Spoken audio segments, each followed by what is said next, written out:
waxaynu ognahay in noqoshada hakar amaba budhcad ay ka mid tahay dembiyada ugu waaweyn. haddana waxaa jira hakaris aad u badan oo soo maray caalamka kuwaasoo jabsaday dowlado waaweyn iyo weliba macluumaad aad u fara badan. waxaad muuqaalkan ku daawan doontaan qaar ka mid ah hakariskii caalamka ugu waaweynaa ee taariikhda.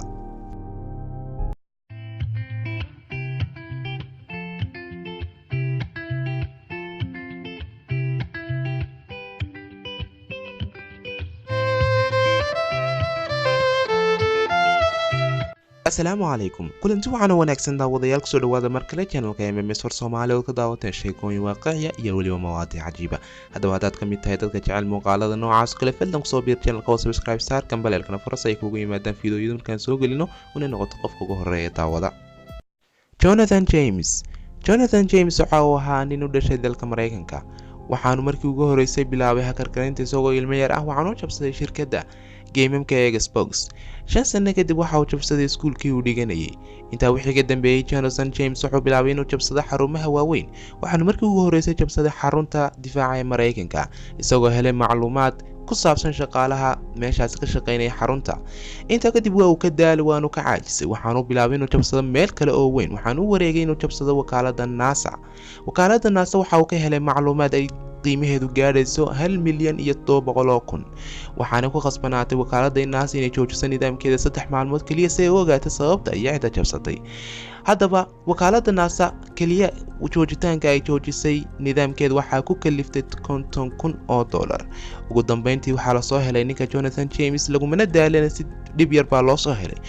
Jonathan James waa uu qirtay wax kasta uu sameeyay, waana laga khafiifiyay xukunkii markaasi lagu qaadayay. waxa uu sidoo kale siiyay raaligelin wakaaladda NASA. haddaba dhowr sano kadib nin la odhan jiray Alberto Gonzalez oo isaguna ah hakar ayaa la soo qabtay. kadibna wuxuu sheegay magacyada asxaabtii kula jirtay dembiga ee hakariska la ahayd, waxaanu ku soo daray magaca Jonathan James. Jonathan James waa uu inkiray markii loo sheegay arrinta, waxaanu sheegay inaanu ka mid ahayn kooxdaasi. haddaba 2007 markii uu soo dhawaaday xukunkii ugu dambeynta ahaa ee ninkaasi Jonathan James ayaa waxa uu Jonathan James ku dilay baaskoolad. waxaanu ka tegay waraaq ahayd anigu kuma jirin wax kastaba waxay ka baxeen gacanta iyo xuduudda, laakiin kama mid ahayn kooxda TJX. ninkan cid si rasmi ah u garanaysa ciduu yahay meeshuu ka soo jeeda ma jirto, laakiin hadallada intooda ugu badan waxay sheegaan inuu ninkan yahay nin cilmi badan u leh xisaabta, kana soo jeeda dalka Greega, da'diisuna tahay 50 jir. ninkan waxaa la daba socday ilaa 2002, laakiin markii ugu horeysay indhaha dadku sida aadka u qabteen waxay ahayd kadib markii uu jabsaday majmuucada Dassault ee Faransiiska ee weliba ciidanka Faransiiska, halkaas oo uu ka xaday macluumaad sir ah oo ku saabsan hubab tiknoolajiya iyo weliba barnaamijyo software.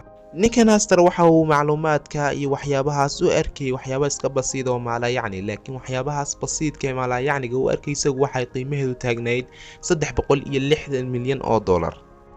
Astra macluumaadkaas wuxuu ka kala iibiyay meelo kala duwan oo caalamka, waxaana la sheegay in dowladda Greek ay qabatay ninkaasi, lamana garanay inta uu ku shuftay isagu jeebkiisa. Gary McKinnon wuxuu ahaa nin u dhashay dalka Scotland. waxaanu jabsaday 97 server oo ay lahaayeen ciidanka Mareykanka iyo weliba wakaaladda NASA. ninkan wuxuu isticmaalay fayras ka joojinaya aaladaha difaaca, isla markaana uu ogolaanayay inuu raadiyo waxa uu u baahan yahay, isla markaana uu diliido waxa aanu u baahnayn. waxaana arrintan ku kaliftay $700,000 dowladda Mareykanka si ay kaliya u soo celiso faylashii uu ninkaasi ka dhiliiday. waxaana la sheegay inuu kaliya u sameeyay arrinta inta aleego dadku la yaabeen sababta oo ahayd inuu kaliya raadinay cadeymo ku saabsan inay jiraan waxyaabaha loo yaqaan alieniska ama nolol cireedyada, taasoo markii dambe la sheegay inuu ninkan helay cadeymo ku saabsan arrintaasi. kastaba ahaatee waxaan soo gaarnay dhammaadka muuqaalka maanta. haddaad ka heshay fadlan ha iloobin inaad like saarta fiidiyoga asxaabtaada kale la wadaagto. intay fiidiyo kale ku kulmano maca asalaama.